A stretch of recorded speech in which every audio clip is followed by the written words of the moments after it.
Hey everyone, welcome to Chuck's Guitar Geekery. Today I'm going to try to demonstrate how much of a difference a pedal makes to your signal and your tone, even when it's bypassed. There's pretty much two options when it comes to the bypass in your effects pedals. It's either true bypass or it's buffered bypass. And there's been all sorts of hullabaloo debate over the years in the guitar community about which one's better, which one's worse. Does it make a difference? I don't know. Let your ears be the judge through here. Of course, surprisingly, not all things are created equally. Even amongst the bottom of the barrel cheap, there's a wide variety of results. So the secondary point of this video is demonstrating why I use a true bypass looper foot switch on my pedal board instead of just actually clicking on and off each pedal.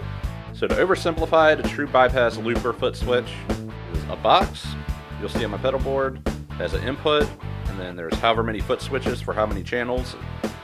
In each channel, you can switch whatever's in that signal path on and off, right there at the foot switch. The main reason I switched to this a long time ago is I had some pedals, I think it was actually a Dan Electric pedal, that even when it was bypassed, it induced noise into the signal, so I used this looper switch, and when I wasn't using it, I'd take it completely out of the signal chain. It worked. And then I just got to the point where I like having just all the buttons I need to push on the pedal board along the bottom row instead of having to tap dance all over the place. And my looper foot switch here is old. I don't know. I don't think it's a name brand. I bought it off eBay pretty cheap a long time ago, but it works. To bring it all together, using the looper switch here, I can take the pedals in and out of the signal chain bypassed. Hopefully it comes through once it gets through all the YouTube compression and everything of how much of a difference some pedals make when they're bypassed.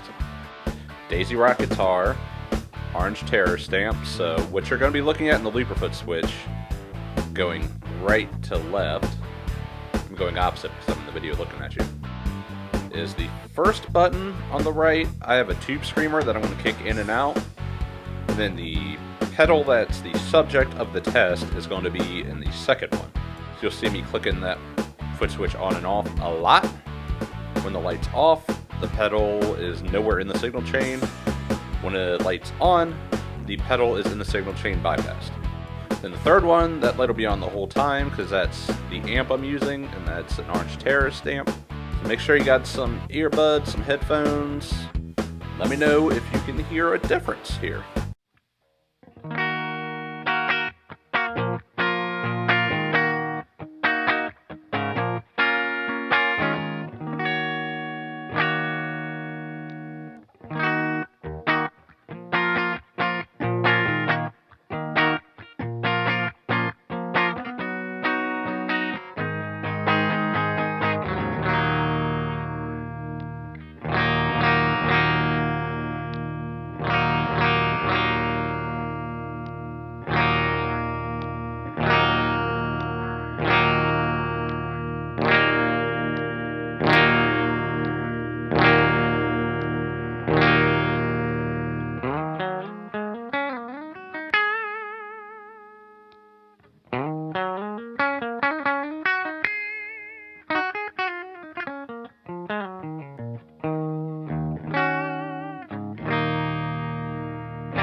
Okay, now that you've heard them all, I think it's pretty obvious that the true bypass pedals, there was a wide range of how much of effect they had. So the New X was definitely the biggest offender of making the tone muddy.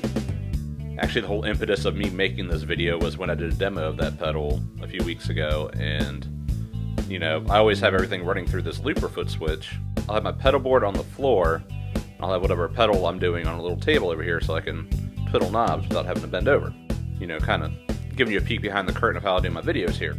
The New X definitely darkened things up a lot. These are pretty much all cheap pedals. The DoD overdrive preamp is kind of the most expensive and kind of like the most common. You know, it is an affordable pedal, but I don't think people really look at it as like one of the cheap pedals. Even that had some effect. It was definitely much more subtle. And the Music Lily and the Moski, they were about the same. They did have some effect. It wasn't really as much. Then that Mammoth Boost is actually, it's a kit, but I think it has actually pretty good components in it. That one of the true bypass had the least amount of effect. And just for comparison's sake, at the end there, I threw in, I just had the cable going through the loop just to show.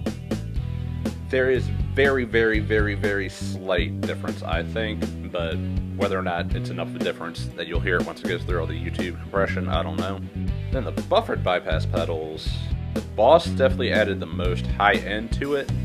You know, followed slightly by a Behringer.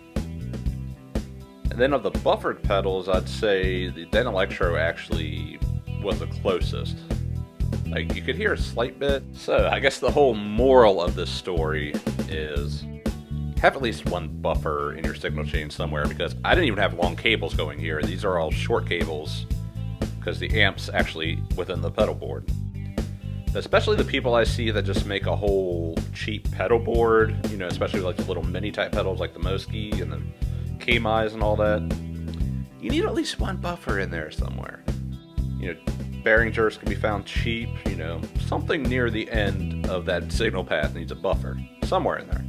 You know, I switched to the bypass looper, you know, type of setup a long time ago just because some pedals were adding noise when they were in bypass. So I wasn't even thinking about the overall tone once I got to the amp. And I know you're saying, oh, just turn the treble up a little bit, but you know, a lot of us have amps that only have a tone knob, and once you switch the tone knob, it kind of shifts, you know, mids and lows and all sorts of stuff. So the bypass looper is definitely a way to get the most pure, or trying to get what your amp sounds like out of your amp. Or even especially, you know, if you have one of the effects like a delay or something after your dirt pedals, when it's a bypass, it's going to affect what the dirt pedal sounds like. Or you can use this knowledge to your advantage if you have an amp that's just sometimes harsh and overly bright. Maybe a few true bypass pedals with no buffer going into it might tame it a bit. Or if you have an amp that's dark, maybe you just need a pedal with a buffer. I don't know. I'm not smart on this. I just plug things in and see what happens. So, anyways, if you're still with me at the end of this, please hit that subscribe button, hit the thumbs up, and until next time, cheers.